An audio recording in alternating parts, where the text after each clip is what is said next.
So welcome back friends. Let us continue with audit sampling SCA 530. Another very important area from exam point of view. Okay. Now the basics of audit sampling already we have discussed. Okay. So what is audit sampling? Audit sampling is verification of items of less than 100%. Verification of items of less than 100%. And projecting the results. Projecting the results on entire population. On entire population. Point number 1. Point number 2. The probability of all items in the population to be picked as a sample should be same. That means all items have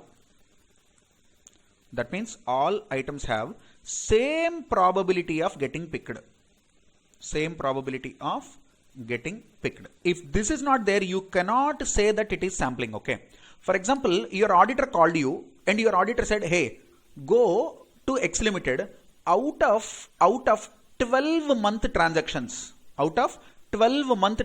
verify April transactions, verify August transactions, verify December transactions, verify March transactions. So randomly he said verify April sales, verify August sales, verify December sales, verify March sales. My dear friends, this is not sampling. This is not sampling. You are not verifying out of 12 months, Pawan sir, 4 months we are verifying. So is it 33% audit? No. I'm sampling 33%. No.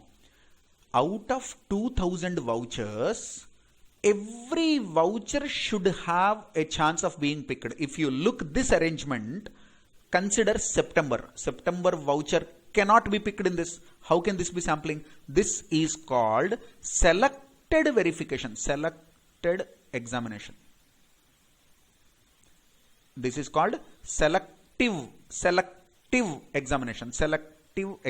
This is not sampling. You cannot say this is sampling because the probability of every voucher getting picked is not same.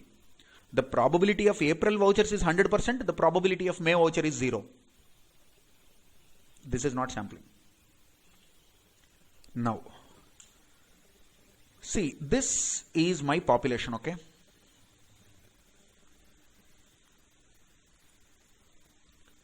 This is my sample. Say I have taken 20% sample. This population is 100%. When I have conducted audit of this, but I will give a report on this.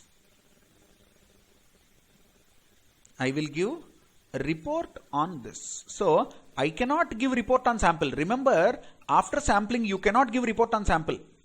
After sampling, after verification of sample, auditor should not give report on sample. What you are supposed to do? Give report on population. This is called projection.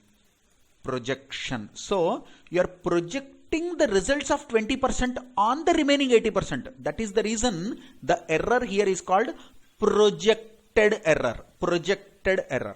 Say for example, total sales is 1 crore. Total sales is 1 crore. Okay, this is total sales. In that you verified 20 lakh sales. 80 lakh sales is not verified. Now, when you are verifying this 20 lakh rupees of sales, you have come across a misstatement of 25,000 misstatement. So what is the misstatement in sample? 25,000. Now, what I do, as an auditor, for 20%, if it is 25,000, for 100%, what it could be? So, 25,000 divided by 20 into 100, that is equal to 1,25,000. This is called projected error. This 1,25,000 is called projected. Is it actual error? No. After sampling, the sample results I have projected. Now the question is, Pavan sir, if I conduct audit of whole population, can this misstatement be 2 lakhs? Yes. Can this misstatement be 40,000? Yes. So what did I do? Step 1, selected sample. Step 2, verified sample. Step 3, projected sample results on population. Now, had it been a 100% verification instead of sampling,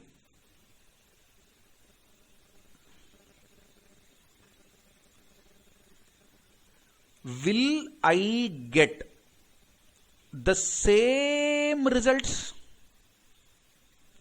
as I found through sampling?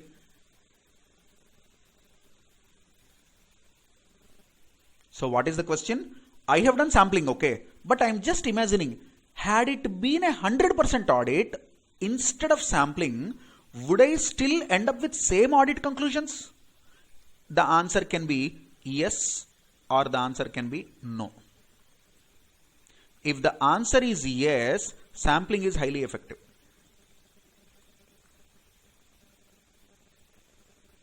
But 90% of cases the answer will be no. This is called sampling risk. So sampling risk is the risk that you might get different audit conclusion if you verify 100% of items.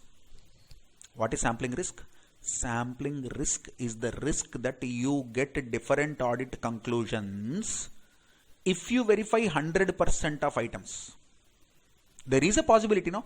Now, this is of two types. Inappropriate acceptance, inappropriate rejection. What is that? This is of two types. Inappropriate acceptance, inappropriate rejection. Okay. So, I verified 20 lakh sales and got 25,000 rupees worth misstatements. The mistakes or frauds put together is 25,000. Okay. Then I projected it to whole population. And projected error is 1,25,000. Now, every auditor will have something called tolerable error. So what is the maximum error I can accept, I can tolerate? Imagine it is a judgment, okay? Imagine my tolerable error is 1 lakh. Now I am sad. I am ready to take a risk up to 1 lakh rupees worth material misstatement because 1 crore rupees is total sales. So I want to take risk up to 1 lakh rupees of misstatement. But my projected error is 1,25,000. I am sad. Why? Because the projected error is higher than my tolerable error. Now what am I supposed to do? Because my materiality, because my acceptance is only 1 lakh, but there is a possibility that 1,25,000 rupees of projected error is there. Verify remaining 80% also, or at least verify another 20% and check. Verify another 30% and check, or verify another 80% and check. Now you have verified everything. So imagine hypothetical situation. Imagine a hypothetical situation.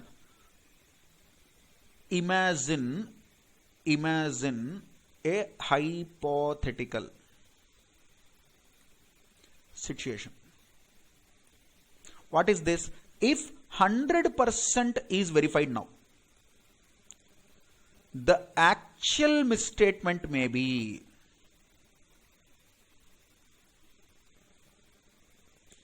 45,000. Now you are like, shit, why the hell I verified remaining 80% of items?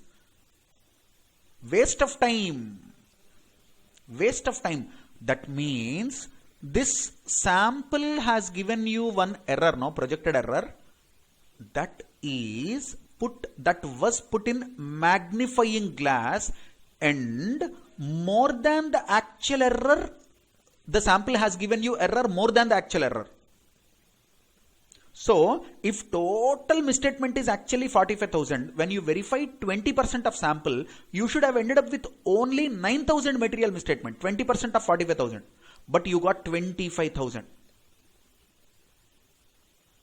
So your sampling resulted in inappropriate rejection of sampling work. You rejected sampling work, you did 100% work, but later you realized my sampling was wrong.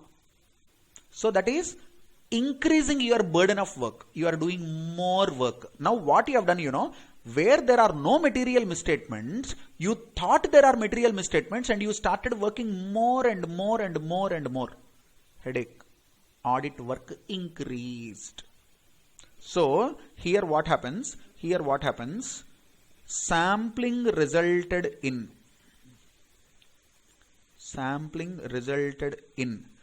inappropriate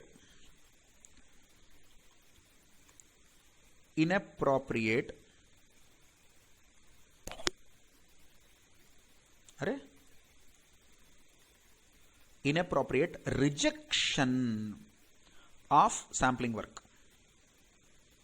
Therefore, you have done more work. Then what happened? Audit work increased.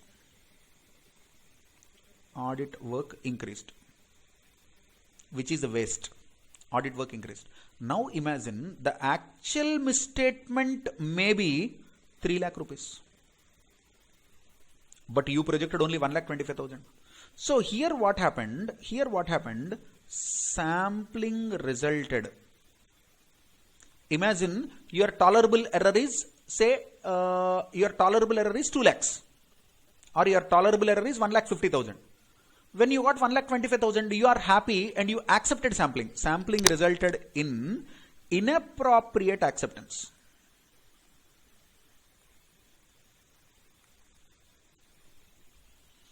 Then what happens? It results in inappropriate audit opinion. This will add in audit risk. So now you are accepting more audit risk. One popular question they ask you, MCQ, they ask you is, which of the following is not a component of auditing risk? Which of the following is not a component of audit risk? 1. Inherent risk. 2. Control risk. 3. Detection risk. 4. Sampling risk. Sampling risk is not a component of audit risk. Sampling risk is not a component of audit risk. So when you perform sampling, what is the risk? When we perform sampling,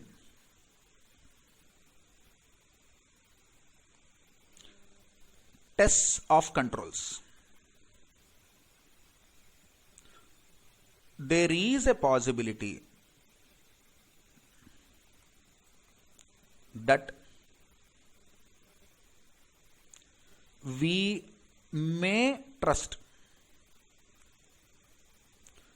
internal controls more than what they are. That means actually poor controls, auditor felt strong controls. So actually poor controls, but auditor felt strong controls. This is one situation. Another situation is we may trust internal controls less than what they are. That means what? Actually they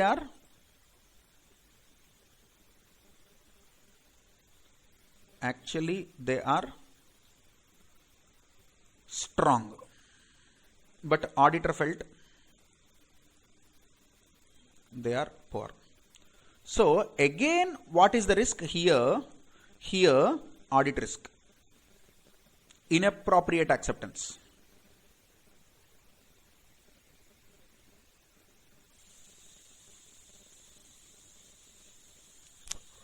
Here, inappropriate acceptance.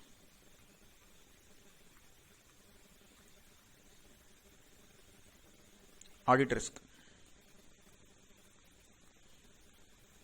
Here, inappropriate rejection. Rejection of controls. So, increased audit work. This is the risk in audit sampling.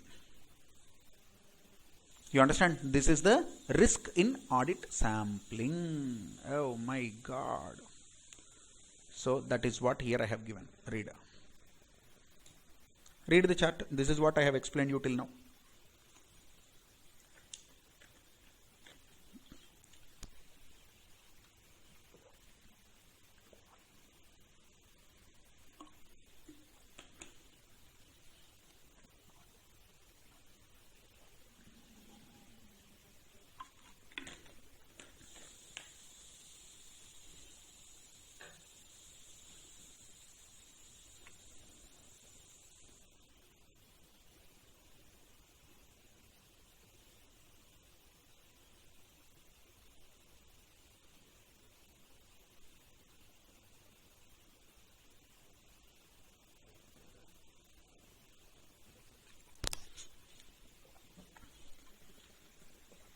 Is this clear? You understand this? Now, so the whole thing what we discussed is sampling risk. Now, what is non-sampling risk? Risk that the auditor reaches erroneous conclusion for any reason other than sampling risk. That is inappropriate audit procedures, misinterpretation of audit evidence, failure to recognize a misstatement or deviation. So this is the other part of the audit risk. You understand that inherent risk, control risk, detection risk, that is non-sampling risk. Now, there are two approaches in sampling, okay? One is statistical sampling, another one is non-statistical sampling. So, you have put 100 vouchers in one bin. You shuffled it, like how you are taking lotteries. You took voucher 1, voucher 2, voucher 3. Like that, out of 100 vouchers, you took 20. That is random sampling. Better thing is, statistical approach should be used in sampling. What is that? Let us see. An approach to sampling that has the following characteristics is called statistical sampling. 1. Random selection of sample items. Okay. 2. The use of probability theory to evaluate sampling results, including measurement of sampling risk. You will use lot of formulae, including the probability theory. Okay, random number tables we use, probability theory we use. When you join articleship, probably your auditor will explain you how to apply this formula and all. It is very less in India. In India, we don't do statistically. We usually pick some items and see. Okay, so this is statistical sampling. Non-statistical sampling. A sampling approach that does not have the characteristics 1 and 2 considered. 1 and 2 above. What are the characteristics 1 and 2? One is random, second one is probability.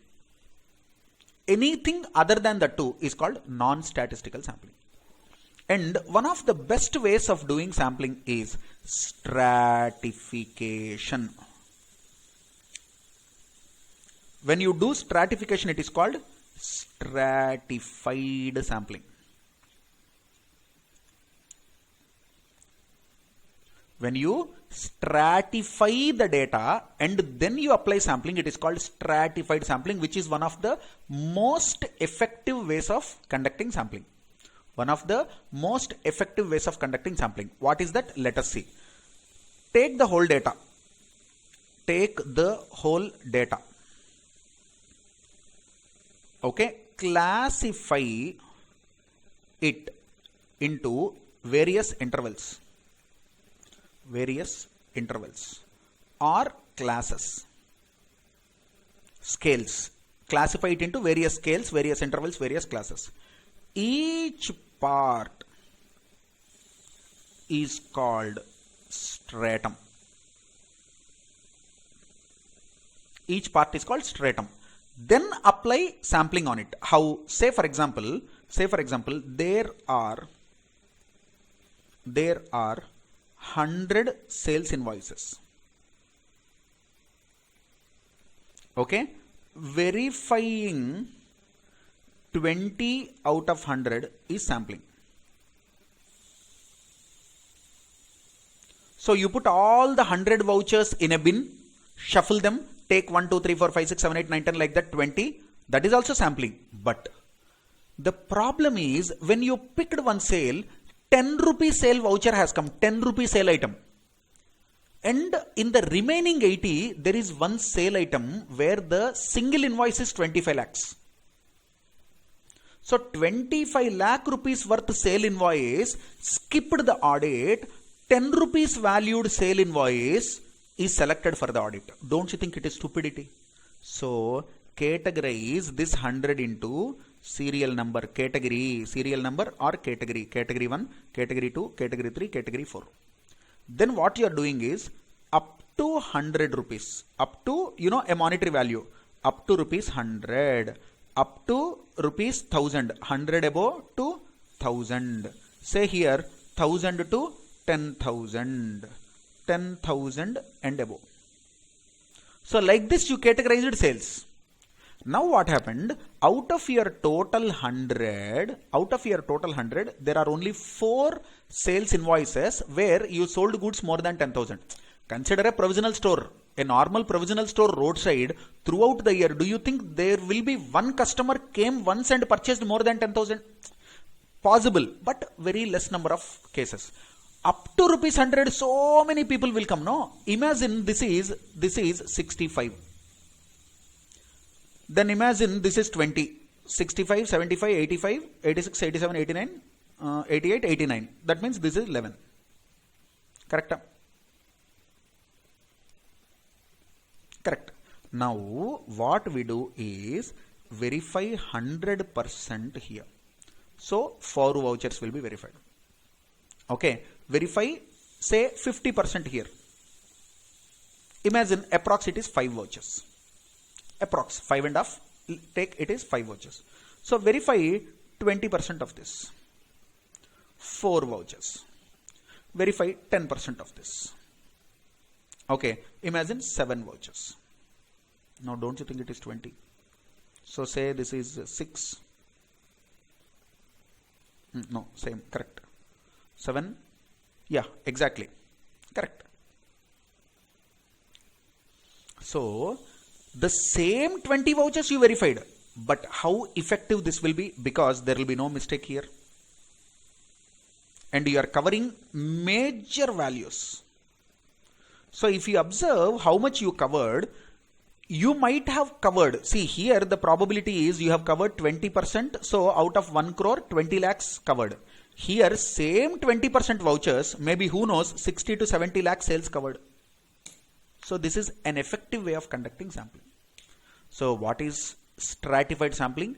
In stratified sampling, we apply a technique called stratification. Stratification refers to take the whole data and classify that into various categories or intervals.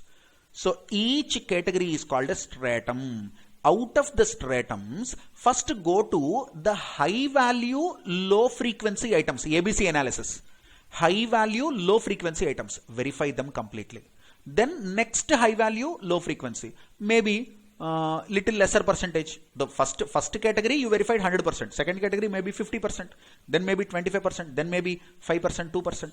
And if they are negligible items less than 10 rupees, leave them, chhod do. This is stratified sampling. Okay, so look here, stratification. The process of dividing a population into subpopulations, each of which is a group of sampling units which have similar characteristics, often monetary value. What is the characteristic? All these vouchers are up to 100. All these vouchers are above 100, less than 1000. All these vouchers are above 10,000, less than 10,000. Like that, they belong to same homogeneous class. From there you can do it. You understand? So what are the requirements? Detailed explanation they have given. Sample design, size, selection of items for testing, perform audit procedures on them, nature and cause of deviations, projecting misstatements, evaluating results of audit sampling. All these things I have explained you already with the example. You understand? You understand? Now, sample design, size and selection. Read this. These are basics, okay? These are basics. What is the purpose of audit procedures? What is the characteristics of population? What should be the sample size? Okay, so auditor to determine sample size sufficient to reduce sampling risk to acceptably low level. What should be sample size? Should I do 20%? Should I do 40%? Should I do 90%? Do whatever the size you want, but remember sample risk should be low. Then selection of items for testing. Auditor to select representative sample. Each sampling unit in the population has a chance of selection. Each unit has a chance of selection. If it is not there, it is not called sampling, I told you. So how many methods of sampling are there? So in how many ways you can pick the sample? There are 4 methods. One is random selection, second one is systematic selection, next one is monetary unit sampling, next one is haphazard sampling. There are 4 types of sampling. There are 4 types of sampling. Look here. This method is applied through random number generators. For example, random number tables. Have you seen random number tables? Have you seen this lottery and all? When state government announces lottery, in some states lottery is illegal, in some states lottery is legal. For example, in Kerala lottery is legal, and in many northeast states also lotteries are legal. So if lotteries are legal, sometimes state government will give live in TV channels, live telecast of how they are picking this sample, because otherwise people say, politicians or opponents or general public may say government is biased in giving this lottery tickets, lottery prizes only to their relatives. Possible, no? If I am CM's relative, I'll get lottery. Is it seriously? I should not. So what they do, they have some random number simulators. That can be machine wherein, one bar will be there, 1, 2, 3, 4, 5, 6, 7, 8, 9, 0 will be there numbers. They press one button and then machine starts, everything rotates, and then they'll stop. Then numbers will randomly come, 9, 4, 3, 2. So there are random number generators. There can be random number table or there can be random number generators. Or another way is there will be one, one round color container like a globe. Okay, imagine it is like a globe. So the globe is there which is transparent. Inside the globe, all numbers will be there. So there will be one pedal like, juice extractor. You do this and you extract the juice, like that. What they do is, they'll do that and they'll leave. Then inside all the numbers which are plastic coins or balls, they will shuffle. And automatically, 1 or 2 will come outside the globe and they'll come to another container. Then the person will take that and say 44. Like this you can pick sample, vouchers. That is random sampling. Second one is systematic sampling. Now what you do is, you type all the vouchers in one Excel sheet. Voucher 1, voucher 2, voucher 3, voucher 4, 5, 6, 7.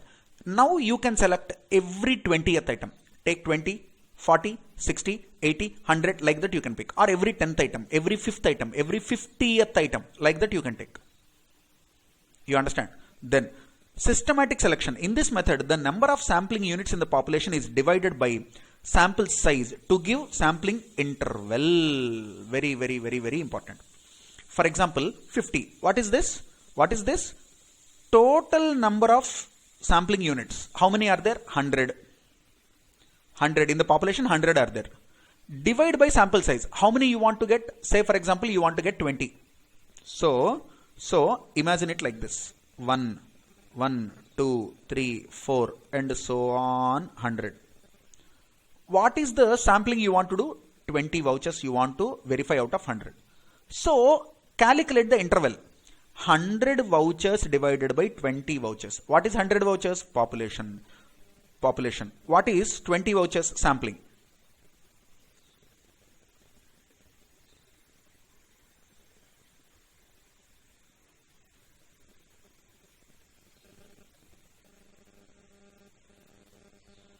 Okay, what is 100 vouchers? Total population. What is 20 vouchers? Sampling. So when you do that, you have got 100 divided by 20 is equal to 5. Correct? Now you will verify every fifth item. So fifth item, 10th item, 15th item, 20th item, 25th item, 30th item. Like that if you select, it will be 20. So this is one systematic way of picking it. Globally they do this. Even in Big Four also they apply this. Even in international standards and auditing also same thing is told. You understand? You understand? So this is called systematic sampling. Take the total population, that is total, the universe of sample units. Then what is the size you want, divide with that and then continue. Okay? This is systematic sampling. Then monetary unit sampling. This method is a type of value weighted selection in which sample size, selection and evaluation results in a conclusion in monetary amounts. So how this will be done?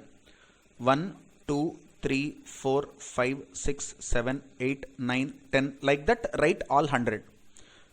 Then voucher 1, 10,000, voucher 2, 21,000, voucher 3, 6,000, voucher 4, 2,500, like this will be there, no? Like this.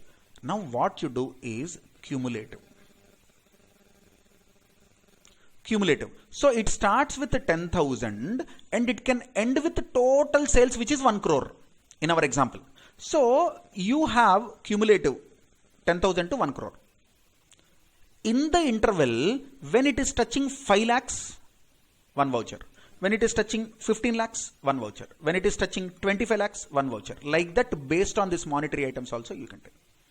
Or sort this in terms of amounts and from there also you can pick. You understand? Either it can be cumulative picking or it can be individual amount picking. You can do that. That is monetary units. So based on the monetary unit you take. Okay. So the example what I gave you is global example. In ACCA and CPA USA, we teach, cumulative, make a cumulative amount. From there you pick 5 lakhs, there 1 voucher. 10 lakhs, there 1 voucher. 25 lakhs, there 1 voucher. 15 lakhs, there 1 voucher. Like that you can do. Then D. Haphazard selection. In this method, the auditor selects the sample without following a structured technique. Although no structured technique is used, the auditor would nonetheless avoid any conscious bias or predictability and thus attempt to ensure that all items in the population have a chance of selection. Haphazard selection is not appropriate when using statistical sampling. I told you, take a bin, put all the 20 vouchers in that, 100 vouchers in that, close your eyes, shuffle that and take 20. Haphazard. That means you are not following any format. But in statistical sampling, don't do that. That is judgmental, no? That is not even judgmental. That is not even statistical. That is some kind of random thing you are following, which should be avoided. That is what it is. My dear friends, audit sampling is over. So you understand? Any doubts in this?